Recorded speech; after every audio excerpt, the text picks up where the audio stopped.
নমস্কার বন্ধুরা, রান্নালাপে নতুন রেসিপিতে আপনাদের স্বাগত জানাই। আজকে শেয়ার করব সজনে ফুলের একটি দুর্দান্ত রেসিপি। এই রেসিপিটা একদম অন্যরকমভাবে বানানো। এমনিতে আমরা সজনে ফুলের ঝাল চচ্চড়ি এগুলো তো বানিয়েই থাকি, কিন্তু আমার মতো করে এই রেসিপিটা একবার ঘরে ট্রাই করে দেখো, দেখবে প্রত্যেকের খুব ভালো লাগবে। আমি কথা দিতে পারি, এই রেসিপিটা এত সুন্দর খেতে হয় যে এক থালা ভাত এই রেসিপিটা দিয়েই খাওয়া হয়ে যাবে। তবে বানানো কিন্তু ভীষণ সহজ। ঘরে থাকা স্বল্প উপকরণ দিয়েই তোমরা সহজে এটা বানাতে পারবে। আমি এখানে চেষ্টা করেছি রেসিপিটা ভালোভাবে সহজ করে বুঝিয়ে করে দেখানোর, যাতে আমারটা ফলো করে তোমরা যখন ঘরে এটা বানাবে তোমাদেরটাও যেন দুর্দান্ত হয়। তো চলো এবার শুরু করি। আজকের রেসিপিটা তোমাদের যদি ভালো লাগে তাহলে একটা লাইক অবশ্যই দিও। তোমাদের একটা লাইক নতুন ভিডিও বানানোর জন্য ভীষণ উৎসাহ দেয়। ফ্রেন্ডস আর ফ্যামিলির মধ্যে অবশ্যই শেয়ার করো। আর নতুন বন্ধু হয়ে থাকলে চ্যানেলটা সাবস্ক্রাইব করে আমার পাশে থেকো। আমি তোমাদের জন্য ভালো ভালো রেসিপির ভিডিও নিয়ে আসবো। আর কমেন্টে লিখে জানিও আজকের রেসিপিটা তোমাদের কেমন লেগেছে। কোনো সাজেশন থাকলে সেটাও দিও। এখানে দেখো, একটা পেঁয়াজ আমি হাফ হাফ করে কেটে ওটা পেস্ট করে নিয়েছিলাম। তারপর সেটা থেকে পেঁয়াজের রসটা আমি বার করে নিয়েছি। আর বাকি পেঁয়াজটা অন্য রান্নাতে ব্যবহার করে নেব। এবার যে সজনে ফুলটা নিয়েছিলাম সেটা ভালো করে ধুয়ে নিয়ে এসেছি। এটাতে যেহেতু অনেক ধুলোবালি লেগে থাকে, তাই এটা ২-৩ বার জল পাল্টে ভালো করে ধুয়ে নিতে হবে। তারপর এর মধ্যে ওই যে পেঁয়াজের রসটা আমি বার করেছিলাম সেটা এখানে ২ চামচ দিয়ে দিলাম। এটাতে রান্নার সময় গন্ধটা বেশ ভালো আসবে। এরপর এর মধ্যে পরিমাণ মতো লবণ আর পরিমাণ মতো হলুদও দিয়ে দিলাম। সঙ্গে কিছুটা জিরে গুঁড়োও দিলাম। আর শেষে দিলাম ২ চামচ বেসন। বেসনটাকে আগে শুকনো কড়াইয়ে খড়িয়ে নিয়েছিলাম, যাতে এর কাঁচা গন্ধটা চলে যায়। এবার সবটাকে ভালো করে মাখিয়ে নিয়ে ১০ থেকে ১৫ মিনিটের জন্য আমি রেস্টে রেখে দেবো। আমার হাতে সময় কম ছিল, তাই ১০ থেকে ১৫ মিনিট আমি রেখেছি। তোমাদের হাতে একটু বেশি সময় থাকলে আধা ঘন্টার মতো রাখতে পারো। আগে থেকে সজনে ফুলটা যদি বেসন আর পেঁয়াজের রস দিয়ে মাখিয়ে রাখা হয় তাহলে এটা খেতে খুব ভালো হয়। তোমরা যদি এটা নিরামিষে বানাতে চাও তাহলে পেঁয়াজের রসটা দেওয়ার দরকার নাই। পেঁয়াজের বদলে একটু ভাজা মশলা অথবা গরম মশলা একটু দিতে পারো, সেভাবেও খেতে ভালো লাগবে। তোমরা এইভাবে সজনে ফুলের রেসিপি আগে বানিয়েছো কিনা আমাকে কিন্তু কমেন্টে লিখে জানিও। আর যদি না বানিয়ে থাকো তাহলে এইভাবে অবশ্যই একবার বানিয়ে দেখো। দেখো, এখানে আমার ভালো করে মিক্স করা হয়ে গেছে। এবার এটাকে রেস্টে রাখলাম ১০ থেকে ১৫ মিনিটের জন্য। ততক্ষণ একটা মিডিয়াম সাইজের আলু আমি ভালো করে খোসা ছাড়িয়ে ধুয়ে নিয়েছি। এবার এটাকে ছোট ছোট পিস করে কেটে নেব। সজনে ফুলের এই রেসিপিটাতে একটু আলু না দিলে ভালো লাগে না। আর এই রেসিপির সাথে আলুগুলো বেশ ছোট ছোট খেতেই ভালো লাগে, তাই আমি একদম বেশ ছোট ছোট করেই কাটছি। এখন বাজারে অনেক সজনে ফুল নেমেছে, তবে এই সজনে ফুলটা আমাদের এক প্রতিবেশী বাড়ি থেকে দিয়ে গেছে। সজনে ফুলটা ছাড়ানোর সময় মাথায় রাখবে যে ডাঁটির মতো ছোট ছোট অংশগুলো হয় সেগুলো বাদ দিয়ে দিতে হবে।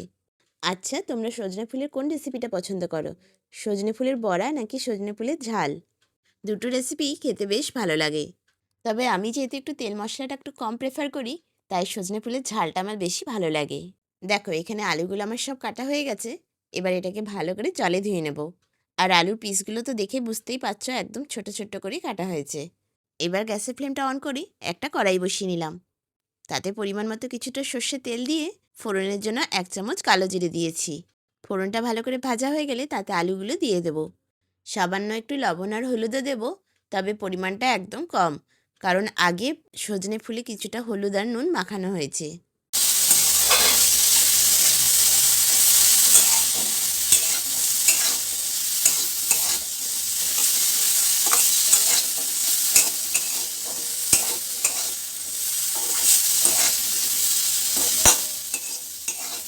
আলুটা উল্টে পাল্টে একটু বেশ ভালো করে ভেজে নিতে হবে। এতে আলুগুলো একটু সফটও হয়ে যাবে আর কালারটাও ভালো আসবে। এখানে দেখো, সজনে ফুলটাও বেশ ভালোভাবে হেজে গেছে। আলুগুলো এখানে বেশ লাল লাল করে ভাজা হয়ে গেছে, তাই সজনে ফুলটা এবার আমি দিয়ে দিলাম।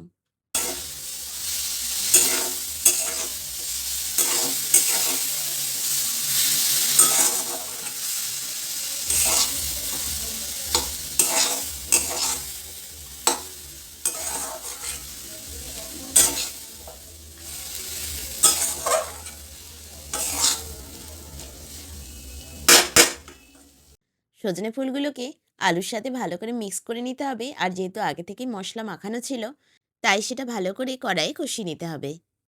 এখানে তোমরা চাইলে একটু আদা বাটা দিতে পারো, তবে আমি এখানে সেটা দিইনি। এটা এমনিই খেতে ভালো লাগবে। দেখো, এখানে সজনে ফুলটা কড়াইয়ে লেগে যাচ্ছে, মানে সজনে ফুলটা ভালো করে কষানো হয়ে গেছে।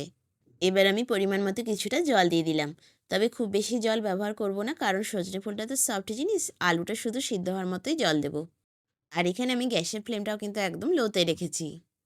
খুন্তি দিয়ে জলটা ভালো করে মিক্স করে নিচ্ছি, যাতে আলুগুলো ভালোভাবে সিদ্ধ হয়ে যায়। আমি এখানে হালকা উষ্ণ গরম জল ব্যবহার করেছি। এতে রান্নাটাও তাড়াতাড়ি হবে আর টেস্টটাও ভালো আসবে। বন্ধুরা, আজকের রেসিপিটা তোমাদের যদি ভালো লাগে তাহলে একটা লাইক কিন্তু অবশ্যই দিও। তোমাদের একটা লাইক নতুন ভিডিও বানানোর জন্য ভীষণ উৎসাহ দেয়। ফ্রেন্ডস আর ফ্যামিলির মধ্যে অবশ্যই শেয়ার করো। আর নতুন বন্ধু হয়ে থাকলে চ্যানেলটা সাবস্ক্রাইব করে আমার পাশে থেকো। আমি তোমাদের জন্য ভালো ভালো রেসিপির ভিডিও নিয়ে আসবো। আমি এটাকে ঢাকা দিয়ে 4 থেকে 5 মিনিটের জন্য রান্না হতে দিয়েছিলাম। দেখো, জলটা একদম টেনে নিয়েছে আর আলুগুলোও ভালোভাবে সিদ্ধ হয়ে গেছে। আর যেহেতু সজনে ফুলটা কড়ায় লেগে যাচ্ছিল, তাই আমি খুন্তি দিয়ে ভালো করে নাড়িয়ে নিচ্ছি। না হলে পুড়ে গেলে খেতে ভালো লাগবে না। বন্ধুরা, সজনে ফুলের এইরকম রেসিপি তোমরা যদি আগে বানিয়ে না থাকো, তাহলে আমার মতো করে একবার অবশ্যই বানিয়ে দেখো। দেখবে খেতে খুব ভালো লাগবে। বাচ্চা থেকে বড় প্রত্যেকেরই পছন্দ হবে। ভাত, রুটি বা পরোটার সাথে এটা খেতে খুব ভালো লাগে। আর দেখতেও পেলে এটা বানানো কত সহজ। আর যেহেতু এটা সিজন চেঞ্জের সময়, তাই এই সময় সজনে ফুল খাওয়াটা স্বাস্থ্যের পক্ষেও খুব উপকারী। সজনে ফুলের এই রেসিপিটা তোমরা যদি ঝাল ঝাল পছন্দ করো, তাহলে 1-2টো লঙ্কা চিড়ে দিতে পারো। বাস, রেসিপিটা আমার কমপ্লিট হয়ে গেছে, তাই গ্যাসের ফ্লেমটা অফ করে আমি কড়াইটা নামিয়ে নিলাম। এটা এই গরম গরমই সার্ভ করো, দেখবে খেতে খুব ভালো লাগবে। দুপুরে ভাতের সাথে বা রাতে লুচি পরোটার সাথেও তোমরা এটা খেতে পারো। বন্ধুরা, আজকের রেসিপিটা যদি ভালো লাগে তাহলে একটা লাইক অবশ্যই দিও। তোমাদের একটা লাইক নতুন ভিডিও বানানোর জন্য ভীষণ উৎসাহ দেয়। ফ্রেন্ডস আর ফ্যামিলির মধ্যে অবশ্যই শেয়ার করো। আর নতুন বন্ধু হয়ে থাকলে চ্যানেলটা সাবস্ক্রাইব করে আমার পাশে থেকো। আমি তোমাদের জন্য ভালো ভালো রেসিপির ভিডিও নিয়ে আসবো।